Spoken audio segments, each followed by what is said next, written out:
और इस वक्त एक अहम खबर उमर खालिद से जुड़ी है। यह खबर दिल्ली पे जमानत अर्जी पर फैसला महफूज है और अदालत 14 मार्च को सुनाएगी उमर खालिद की जमानत पर फैसला।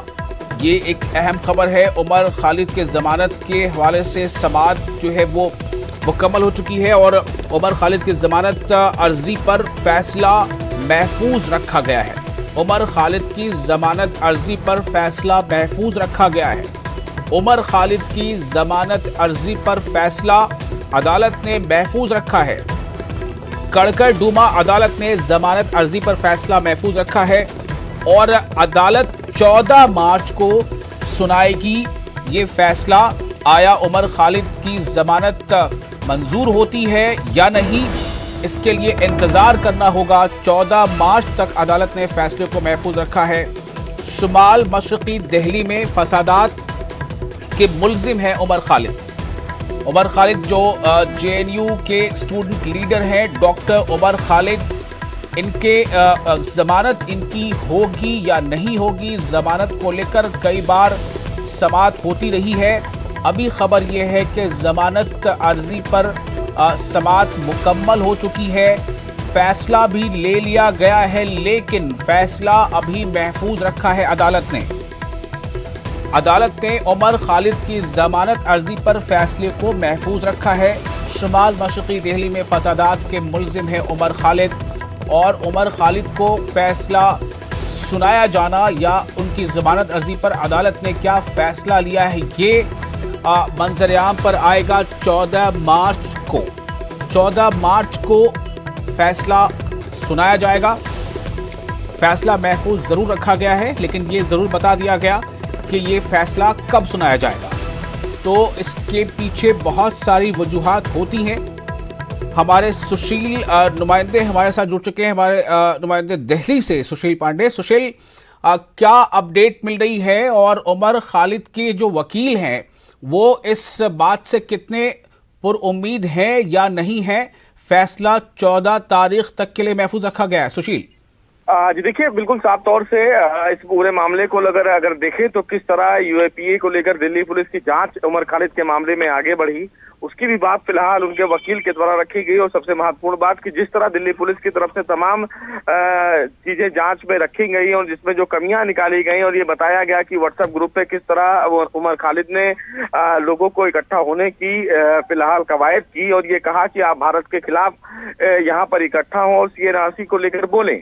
उन तमाम पहलुओं पर फिलहाल उमर खालिद के वकील ने काउंटर किया और ये कहा कि ये तमाम चीजें जो हैं वो फिलहाल बढ़ा चढ़ाकर की गई हैं। बहरहाल दिल्ली पुलिस ने भी उमर खालिद की जमानत का विरोध किया और ये कहा कि अगर इस पूरे मामले में उमर खालिद को जमानत दी जाती है तो निश्चित रूप से गवाहों को वो कहीं ना कहीं इस पूरे मामले में उनसे संपर्क भी करेंगे और जो केस में जांच आगे बढ़ रहा है उसको बरगलाने की भी कोशिश करेंगे। बहरहाल दोनों पक्षों को फिलहाल कोर्ट ने बहुत ही तसल्ली से सुना और दोनों पक्षों ने बाकायदा समय भी लिया था अपनी अपनी बातें रखने के लिए।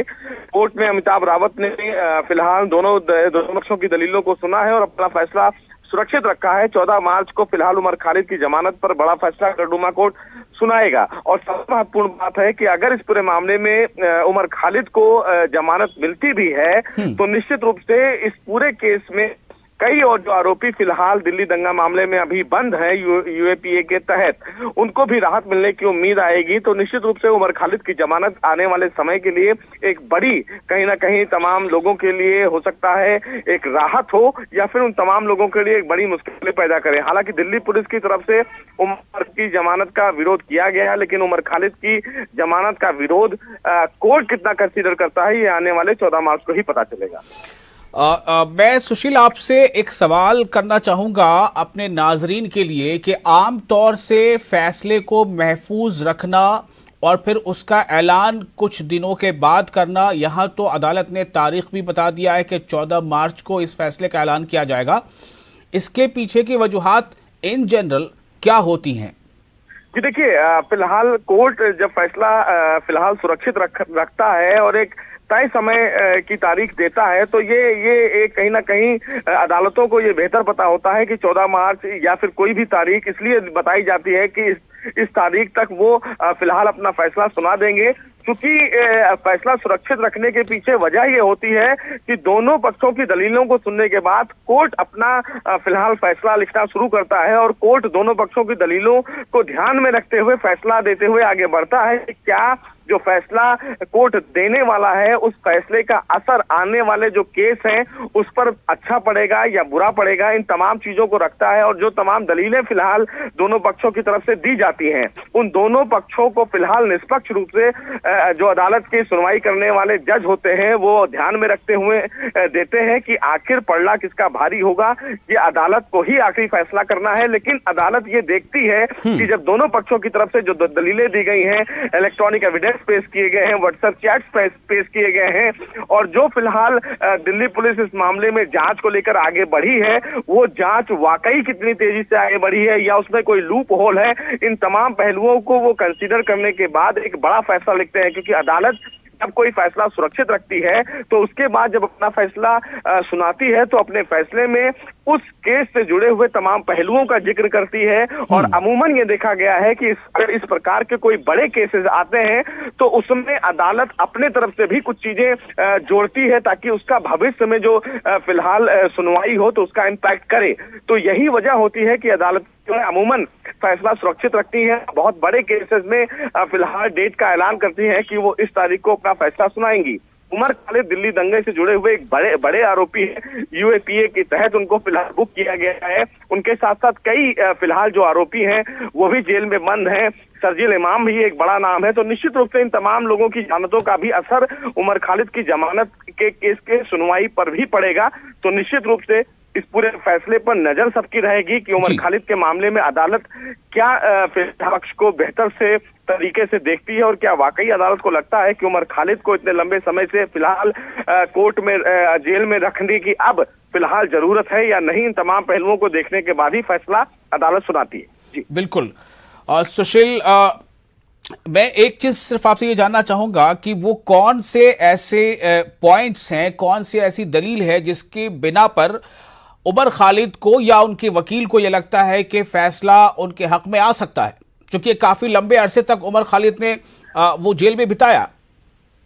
कि देखिए फिलहाल उमर खालिद के अगर केस की बात करें तो कई ऐसे पहलू हैं जब फिलहाल दिल्ली पुलिस की जांच पर सवाल खड़े किए गए थे उनके वकील के द्वारा। सबसे महत्वपूर्ण बात इस पूरे मामले में जो तमाम इलेक्ट्रॉनिक एविडेंस पेश किए गए, जिसमें व्हाट्सएप चैट पेश किए गए, व्हाट्सएप चैट के द्वारा तमाम जो कम्युनिकेशन फिलहाल कोर्ट के सामने रखे गए, उन तमाम कम्युनिकेशन से ये साबित नहीं कर पा रहे थे दिल्ली पुलिस की डायरेक्ट उमर खालिद की इन्वॉल्वमेंट इस पूरे केस में है। और उमर खालिद के द्वारा ही तमाम जो शाहीन बाग में या तमाम जगहों पर जो फिलहाल लोगों की बैठकें हुई उसमें उमर खालिद इन्वॉल्व हैं।